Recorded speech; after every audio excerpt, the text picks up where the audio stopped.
میرے دو جملے آپ نے بھولنے نہیں. زندگی اللہ کا عطیہ ہے، اسے رب کا تحفہ سمجھ کے گزارنا ہے، ضائع نہیں کرنا. موت اللہ کا فیصلہ ہے، اس کے سامنے رب کی رضا سمجھ کے گردن جھکانی ہے، پریشان نہیں ہونا.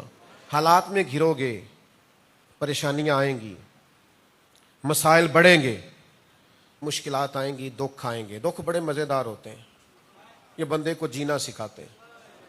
سارے ہاتھ پکڑنا چھوڑ دیں تو پھر ہی تو سنبھلنا آتا ہے، اور کوئی بندہ مخالفت کرے تو پھر ہی تو سمجھ آتی ہے کہ اڑنا کیسے. یاد رکھنا مشکلات آئیں گی.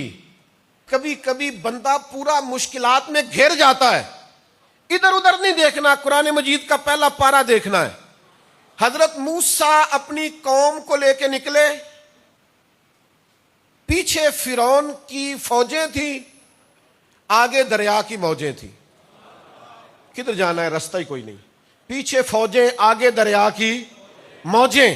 گر گئی قوم، ادھر بھی جائیں تو وہ بھی ماریں گے، ادھر بھی جائیں تو ڈوبیں گے. حضرت کلیم کے حضور عرض کی، حضور کرنا کیا ہے؟ فرمایا ہم کوئی لاوارث ہیں؟ اپنے رب سے رجوع کریں گے. اپنے رب سے رجوع کیا. پیچھے فوجیں تھیں، آگے موجیں تھیں، لیکن حضرت موسیٰ نے، یہ قرآن مجید موجود ہے، کھول کے دیکھیے گا.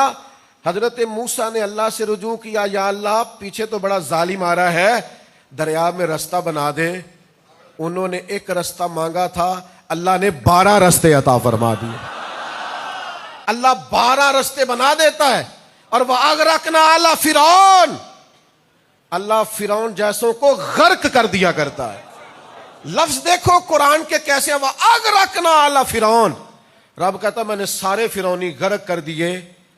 اور ایسے ہی نہیں غرق کیے، موسیٰ اور جناب موسیٰ کی قوم کھڑی دیکھ رہی تھی. یہ اردو میں مزہ نہیں آئے گا، یہ ذرا مجھے کسی پنجابی کا لہجہ مستعار لینے دو. رب کریم نے فرمایا موسیٰ او پہ نہیں تیرے دشمن سارے، وہ دیکھو وہ پڑے ہوئے ہیں.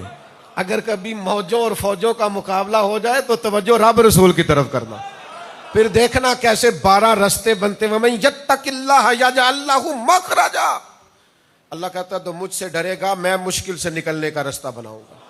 وَيَرْزُقْهُ مِنْ حَيْثُ لَا يَحْتَسِبُ، اور وہاں سے رزق دوں گا تم نے کبھی سوچا بھی نہیں ہوگا.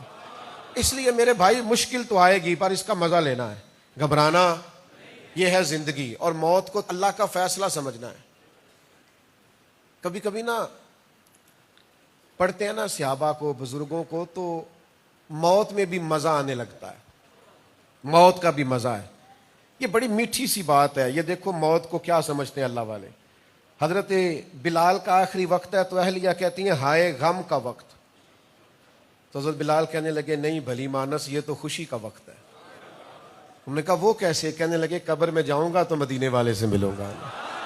جان پاویں نہ جان میرے محبوبہ، میں لگیاں توڑ نہ بھیساں، رات تیرے وچ رول کے مرساں. رات تیرے، ادھر ادھر نہیں اسی رول دے، با رات تیرے وچ رول کے مرساں، تے قدم نہ پیچھا ہٹے ساں، شہر تیرے دے ٹکڑے منگ ساں، تیرے کتیاں دے قدم چومے ساں، سجنا جان امانت تیری، تو جدوں منگ سا میں پیش کرے ساں.